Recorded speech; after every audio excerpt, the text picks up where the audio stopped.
Hello and welcome back to Eureka. आज मैं आपको डीएनए फुटप्रिंटिंग पढ़ाऊंगी। ये टेक्निक क्या होती है, इसको कैसे परफॉर्म करते हैं, इसका प्रिंसिपल क्या है, इसके एग्जांपल, एवरीथिंग। आज हम डीएनए फुटप्रिंटिंग की ही बात करने वाले हैं। तो चलिए शुरू करते हैं। मान लीजिए कि ये एक डीएनए है एंड मेरे पास यहाँ पर एक प्रोटीन है। मुझे देखना है कि क्या ये प्रोटीन इस डीएनए से इंटरेक्ट करता है। अगर इंटरेक्ट करता होगा तो ये प्रोटीन इस डीएनए से जाके बाइंड कर जाएगा, और अगर इंटरेक्ट नहीं करता होगा तो ये प्रोटीन इस डीएनए से बाइंड नहीं होगा। तो पहला क्वेश्चन कि क्या ये प्रोटीन इस डीएनए से इंटरेक्ट करता है, एंड दूसरा क्वेश्चन कि अगर इंटरेक्ट करता है तो ये प्रोटीन इस डीएनए से कहाँ पर जाके बाइंड होता है। यानी यहाँ पे बाइंड हो जाता है, यहाँ पे बाइंड होता है, यहाँ पे बाइंड होता है, यहाँ पर, या फिर कहाँ पे जाके बाइंड होता है, यानी इसकी लोकेशन। तो ये दोनों ही क्वेश्चंस के आंसर हमें डीएनए फुटप्रिंटिंग से मिलते हैं। तो चलिए देखते हैं कैसे। ये डीएनए है, राइट। अब सबसे पहले मैं इस डीएनए का पीसीआर करूंगी। पीसीआर करने का फायदा ये है कि मुझे इस डीएनए की मल्टीपल कॉपीज मिल जाएंगी, जैसे कि कॉपी 1, कॉपी 2, कॉपी 3, 4, 5, 6, 7, 8, 9, 10। इस तरह से मुझे इसकी बहुत सारी मल्टीपल कॉपीज मिल जाएंगी। उसके बाद क्या करूंगी, मैं इसको एंड लेबल कर दूं। ये 5 प्राइम एंड है, ये 3 प्राइम एंड है, दिस 3 प्राइम एंड, और ये 5 प्राइम एंड है। तो हर डीएनए फ्रेगमेंट का एक साइड पे 5 प्राइम एंड पे मैं इसको एंड लेबल कर दूंगी सबको। अब एंड लेबलिंग इसलिए इंपॉर्टेंट है ताकि डिटेक्शन के टाइम पे मैं इसको इजीली डिटेक्ट कर सकूं। तो मैंने एंड लेवल कर दिया। अब इसके बाद मैं इसमें एक प्रोटीन डालूंगी जिसका नाम है डीएनएस1। डीएनएस1 एक एंडोन्यूक्लियस एंजाइम है, यानी कि ये डीएनए के फ्रेगमेंट को कहीं पर भी कट कर सकता है एक्सेप्ट एंड पर। एंड पर छोड़ के ये डीएनए को कहीं भी कट कर सकता है, और ये नॉन स्पेसिफिक तरीके से कट करता है, यानी कि रैंडमली डीएनए के फ्रेगमेंट को कहीं भी किसी भी रीजन से कट कर देगा। तो जब मैं इसको डीएनएस1 से ट्रीट करूंगी तो ये पूरे फ्रेगमेंट को, तो ये क्या करेगा, कट करेगा। बट कुछ कंडीशंस के साथ मैं इस डीएनएस1 को यूज करूंगी। इसकी पहली कंडीशन कि मैं लो टेम्परेचर रखूंगी, एंड सेकेंड कंडीशन कि मैं इसका अमाउंट लो रखूंगी, यानी इस एंजाइम का जो कॉन्सेंट्रेशन है वो लो रखूंगी। और इसका रीजन है कि मैं चाहती हूँ डीएनएस1 एंजाइम मेरे डीएनए फ्रेगमेंट को एक ही बार कट करे, यानी एक फ्रेगमेंट एक ही बार कट हो, मल्टीपल कट्स न जनरेट हो।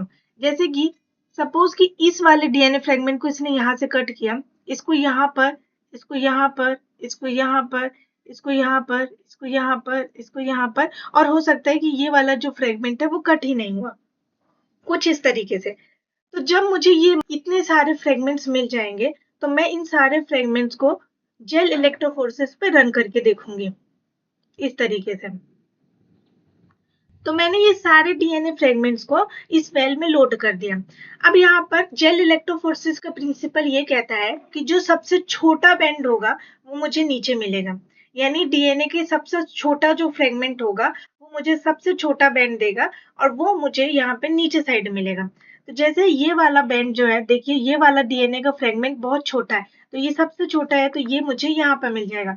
फिर ये वाला डीएनए का फ्रेगमेंट थोड़ा सा बड़ा है, जो मुझे इससे थोड़ा सा ऊपर मिलेगा। फिर ये वाला डीएनए का फ्रेगमेंट इन दोनों से भी ज्यादा बड़ा है, तो ये मुझे यहाँ पे मिलेगा। इस तरीके से करके यहाँ पे हमारे पास 1 2 3 4 5 6 7 8 है, तो हमें 8 फ्रेगमेंट्स मिल जाएंगे, यानी 8 बैंड मिलेंगे। 1 2 3 4 5 6 7 8, इस तरीके से हमें फ्रेगमेंट्स मिल जाएंगे। तो अभी यहाँ तक करने के बाद मुझे ये नहीं पता चला कि इस डीएनए से कोई प्रोटीन बाइंड हो रही है कि नहीं। तो मैं क्या करूंगी, अब मैं सेम चीज परफॉर्म करूंगी प्रोटीन के साथ। तो जैसे कि, तो अगेन मैंने डीएनए का फ्रेगमेंट लिया और मैंने इसका पीसीआर किया, और मुझे इसके मल्टीपल कॉपीज मिल गई। 1 2 3 4 5 6 7 8, ऐसे करके मुझे इसकी एक मल्टीपल कॉपीज मिल गई। तो अब मैंने क्या किया, इसको अगेन फिर से एंड लेबल किया। सारे ही डीएनए फ्रेगमेंट्स को मैं एंड पर लेबल कर दूंगी।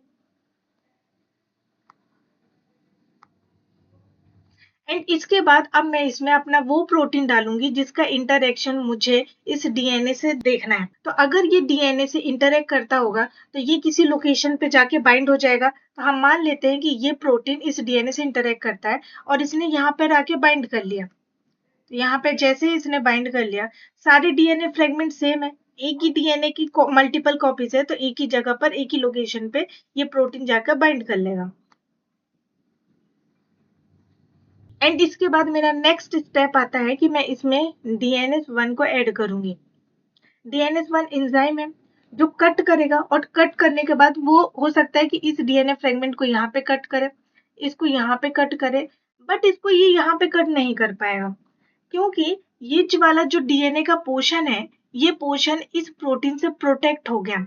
ये वाले प्रोटीन ने डीएनए के इस रीजन को कवर कर लिया जिसकी वजह से वो प्रोटेक्ट हो गया DNase1 से।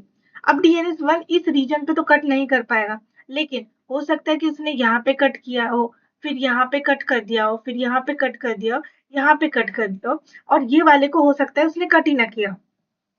तो इस तरीके से मुझे अगेन डीएनए के कुछ फ्रेगमेंट्स मिल जाएंगे। एंड ये सारे जो कट लगे हैं ना, तो डीएनए के फ्रेगमेंट्स मुझे सारे के सारे ब्लंट एंड मिलते हैं। कौन से? ब्लंट एंड मिलते हैं। तो ये जेल इलेक्ट्रोफोरेसिस है। एंड यहाँ पे भी सेम प्रिंसिपल कि जो फ्रेगमेंट डीएनए का सबसे छोटा होगा, जैसे इसने यहाँ पे कट लगाया तो ये डीएनए का फ्रेगमेंट है, ये सबसे छोटा है, तो मुझे ये सबसे नीचे मिलेगा। फिर यहाँ पे कट लगने के बाद मुझे इतना फ्रेगमेंट मिला और ये फ्रेगमेंट इसके कंपैरेटिवली बड़ा है, तो इसका साइज बड़ा है, तो ये मुझे यहाँ पे मिलेगा। नेक्स्ट, यहाँ पे कट लगेगा ही नहीं, तो मुझे यहाँ पर कोई भी डीएनए का फ्रेगमेंट नहीं मिलेगा। अब देखिए ये वाला बैंड जो इन दोनों के कंपैरेटिवली ज्यादा फ्रेगमेंट का है, तो इसका बैंड साइज ज्यादा है, तो ये हमें यहाँ पर मिलेगा। उसके बाद ये वाला, ये वाला, ये वाला, ये सारे बैंड साइज हमें इस तरीके से मिलेंगे। तो टोटल हमारे पास 1 2 3 4 5 6 7 8 है। तो यहाँ पर 1 2 3 मिला ही नहीं, 4 5 6 7 और 8 डीएनए फ्रेगमेंट्स हमें मिल गए। और पहले वाले डीएनए फ्रेगमेंट से भी हमें बैंड मिले थे, तो वो मैं यहाँ पे बना देती हूँ। देखिए ये वाले डीएनए फ्रेगमेंट्स, तो ये भी टोटल 8 थे। 1 2 3 4 5 6 7 और 8। तो इस तरह ये पूरा डीएनए लैडर बना था, डीएनए लैडर। अब आप यहाँ देख सकते हैं कि यहाँ पे ये जो गैप है, ये गैप को ही हम फुटप्रिंट बोल रहे हैं, फुटप्रिंट। और ये गैप इसलिए बनाया है क्योंकि यही वो एरिया है जहां पर इस प्रोटीन ने इस डीएनए से इंटरेक्ट किया है, तभी ये वाला रीजन जो है वो कट नहीं हो पाया, और कट नहीं हुआ तो उसका फ्रेगमेंट यहाँ पे नहीं दिखा। तो इस तरीके से हम डीएनए फुटप्रिंटिंग की मदद से डीएनए प्रोटीन के बीच में इंटरेक्शन तो देख ही सकते हैं, साथ ही साथ ये भी पता कर सकते हैं कि वो कौन सा रीजन है जहाँ पर प्रोटीन डीएनए से इंटरेक्ट कर रहा है। तो चलिए एक बार समरी देख लेते हैं। इसका फर्स्ट पॉइंट है कि DNA footprinting technique DNA protein interaction technique है।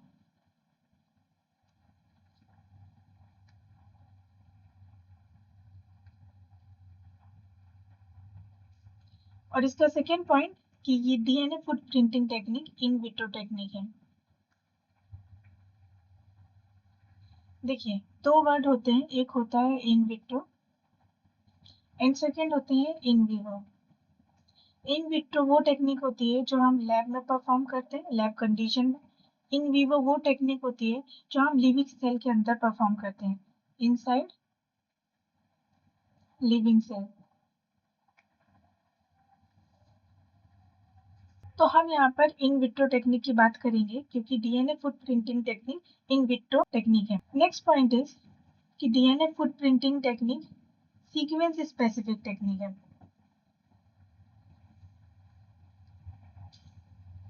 जैसे कि आप देख रहे होंगे यहाँ पर कि अब प्रोटीन डीएनए से बाइंड तो कर रहा है, लेकिन उसके साथ साथ हमें वो रीजन, वो लोकेशन का भी पता चला जहाँ पे एक्चुअली डीएनए से प्रोटीन जाके बाइंड कर रहा है, इसलिए ये सीक्वेंस स्पेसिफिक है। नेक्स्ट पॉइंट कि डीएनए फुटप्रिंटिंग में जो सबसे ज्यादा इंपॉर्टेंट कंपोनेंट है वो है DNase1। DNase1 की होने की वजह से कई बार इस टेक्निक को DNase1 फुटप्रिंटिंग भी कहते हैं।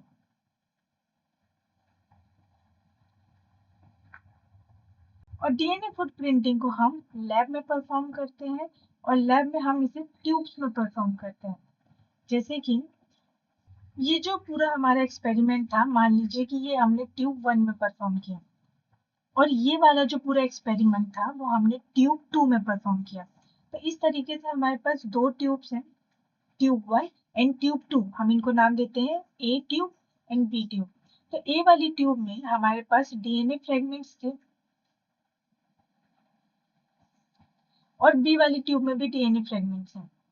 ए वाली ट्यूब में हमने डीएनएस 1 एंजाइम डाला है, बी वाली ट्यूब में भी हमने डीएनएस 1 एंजाइम डाला है, बट ए वाली ट्यूब में हमने किसी प्रोटीन को ऐड नहीं किया। जैसे कि ये वाले एक्सपेरिमेंट में आप देख सकते हो कि यहाँ पे हमने किसी प्रोटीन का यूज नहीं किया, बट जो हमारी ट्यूब बी है उसमें हमने प्रोटीन का ऐड किया है। तो ट्यूब ए में कोई भी प्रोटीन नहीं है एंड ट्यूब बी में हमने वो प्रोटीन ऐड किए जिसका हम इंटरेक्शन देखना चाहते हैं। तो इस तरीके से हम ट्यूब्स को बनाते हैं, उसको लेबल करते हैं। देन जब ट्यूब ए को आप जेल इलेक्ट्रोफोरेसिस करते हो तो आपको इस तरह का एक बैंड मिलता है एंड जब ट्यूब बी को आप इलेक्ट्रोफोरेसिस करोगे तो हमें इस तरह के डीएनए फ्रेगमेंट्स के बैंड्स मिलते हैं। इन फ्रेगमेंट्स को आप एनालाइज करके सेम तरीके से आप पता कर सकते हो कि फुटप्रिंट कहाँ पे बना है और प्रोटीन डीएनए की इंटरेक्शन की लोकेशन पता कर सकते हैं। सो नेक्स्ट, अगर आप एग्जाम्पल की बात करोगे तो इसके एग्जाम्पल है डीएनए पॉलीमरेज, आरएनए पॉलीमरेज,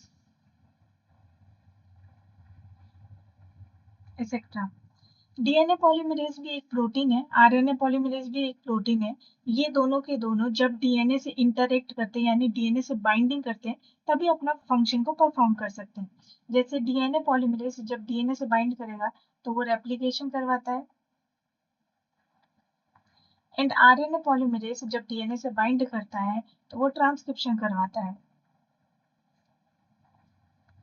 तो ये पूरा डीएनए फुटप्रिंटिंग के बारे में था। आई होप कि आपको डीएनए फुटप्रिंटिंग बहुत अच्छे से समझ में आया होगा। तो इसका एक डीबीटी पीवाईक्यूज आप सॉल्व कर सकते हैं। क्वेश्चन कह रहे हैं which of the following is a method of investigating the sequence specificity of DNA binding protein in vitro। यानी इन विट्रो लैब कंडीशन में ऐसी कौन सी टेक्निक है जो डीएनए प्रोटीन इंटरेक्शन के बारे में बात करती है और वो टेक्निक सीक्वेंस स्पेसिफिक है, यानी कि आपको इंटरेक्शन के साथ साथ लोकेशन भी बताती है। तो आपको इन चारों में से उस टेक्निक को ढूंढना है एंड राइट ऑप्शन तक पहुंचना है। तो फर्स्ट ऑप्शन है सदर्न एंटोडेशन, सेकेंड ऑप्शन है polymerase chain reaction, third reaction है gene targeting and fourth option है डीएनए फुटप्रिंटिंग। तो आई होप कि आपको ये समझ में आ गया होगा। आप इसका राइट आंसर मुझे कमेंट में लिखकर बता सकते हैं एंड इसका जो भी सही ऑप्शन होगा मैं वो आपको कमेंट में पिन कर दूंगी। सो वीडियो देखने के लिए थैंक यू। अगर आपको ये लेक्चर पसंद आया है तो प्लीज़ इसे लाइक करिए, शेयर करिए, सब्सक्राइब करिए एंड चलिए मिलते हैं नेक्स्ट वीडियो में।